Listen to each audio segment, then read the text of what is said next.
は長谷川の72分の1スケールマッキ C202 フォルゴーレの仮組みを行います。イタリアの対戦機ね。そうそう、今回は 9AP 隊のキットとなるのだ。 AP 隊ということは今は定番外となるわけね。残念ながらそうなるのだ。今だと限定でカール品かホビー2000に OEM されたキットで手に入るわけね。 AP 隊の2番目として発売されたキットで1992年に発売されたのが最初となる。日本では珍しいイタリア対戦機ですね。国内メーカーではほとんど出ていないのでは。そうそう、舶来品ですとスーパーモデルとかがあったかな。少し経ってからタミヤからも出てますね。タミヤ版はイタレリの OEM となるのかな。スーパーモデルとは別の金型となるのだ。フォルゴーレのことは知っていたの？アドバンスド大戦略に登場するので知ってました。やはりそこになるわけね。キャンペーンモードで裏技を使ってイタリアを操作していまして。どうしてイタリアを操作するの？占領したい空港を勝手に爆撃したりユニットで上陸地点を塞いだりするので邪魔されないように操作してたわけね。兵器の性能は良くなかったんだけどフォルゴーレはかなり使えたので好印象だった。それで知っていたわけね。外形もかっこよく性能もいいのでね、そんな期待を長谷川が出してくれたわけなのだ。ところでフォルゴーレってどんな戦闘機だったの？フォルゴーレは第二次世界大戦中にイタリアの末期社で開発製造された単発単座戦闘機。愛称の意味は稲妻なのだ。液冷エンジンを搭載してるわけね。ドイツの DB601 エンジンをライセンス生産しそれを搭載することで高性能化を狙った機体。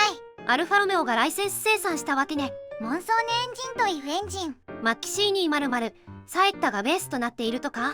そうそう、サエッタをベースにしながらも全面的な再設計大改良を行ったみたい。具体的には主翼形状や胴体の曲線を徹底的に見直し DB601 のパワーを生かす洗練された機体形状としたとか。サエッタと比べて速度と上昇性能が向上したわけね。1941年秋頃より部隊配備が始まりまずは北アフリカ戦線で活躍したスピットファイアやハリケーンなどに対抗して戦果を上げたわけね。高速を生かして一撃離脱戦法を行い相手の不意をつく戦い方をしていたみたい。なるほどね。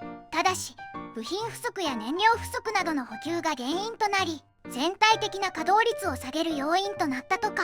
エンジンの故障などは原因ではなかったのね。その設計はマッキ C205 ベルトロにも引き継がれイタリア航空技術の集大成の一端をなす存在となったのだ。長谷川以外だとスーパーモデルやイタレリから出ているわけね。スーパーモデルもイタレリもイタリアの模型メーカー。自国の戦闘機は当然ですがキット化するわけです。それ以外だとどうかしら？最初に出したのはフロックかな。1963年に出したみたい。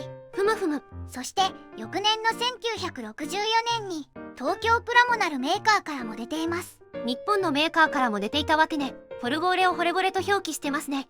長谷川以前にも出しているメーカーがあったとは。メーカーの詳細も分かりませんね。そして1973年に前述のスーパーモデルから発売され1992年には今回紹介する長谷川版が発売された。ここで出てくるわけね。1996年にはマッチボックスからも出ているんだけどフロックの金型を使ったキットのようですね。なるほどね。そして2001年にはイタレリからも発売される。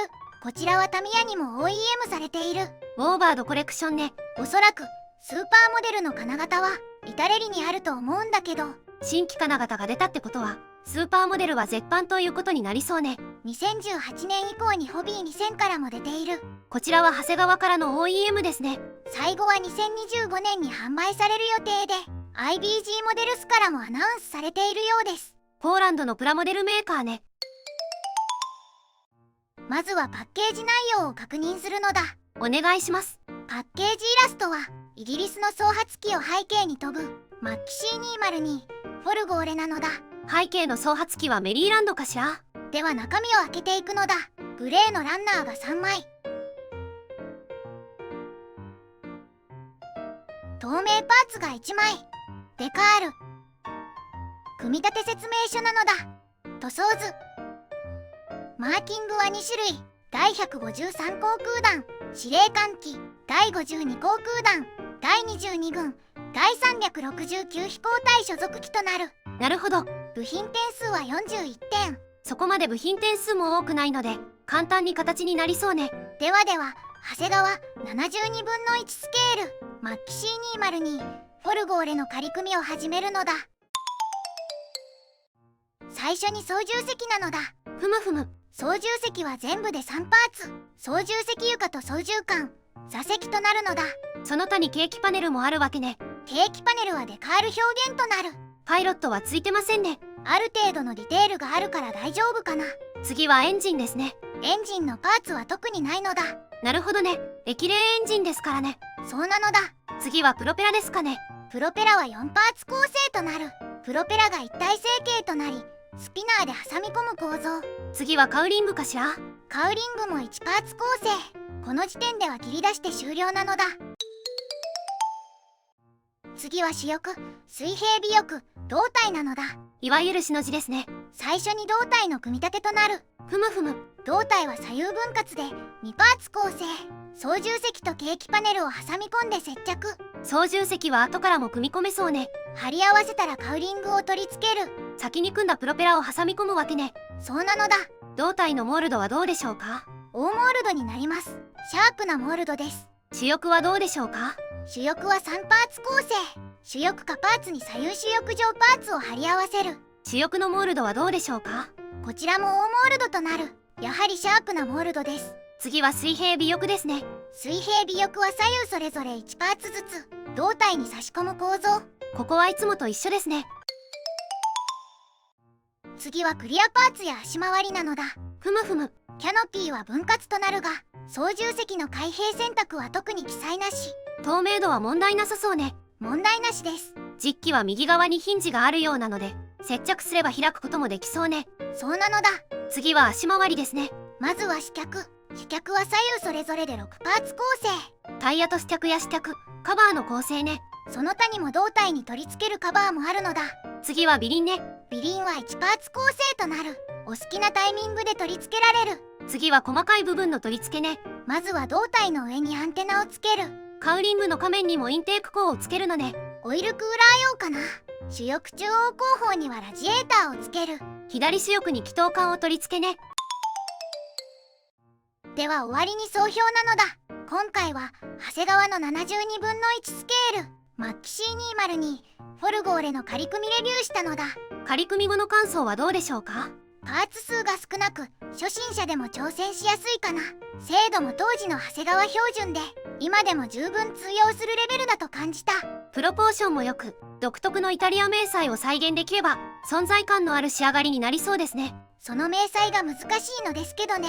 組み立てしやすく美しいフォルムを再現してくれる両キットってわけね。イタリア軍機の魅力を手軽に味わうには最適だし、迷彩塗装の腕試しにももってこいと言えるのかな。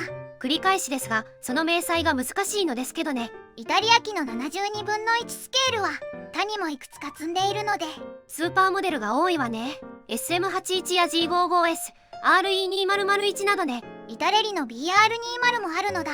日本陸軍が輸入した爆撃機ね。そちらも紹介できればと思うのだ。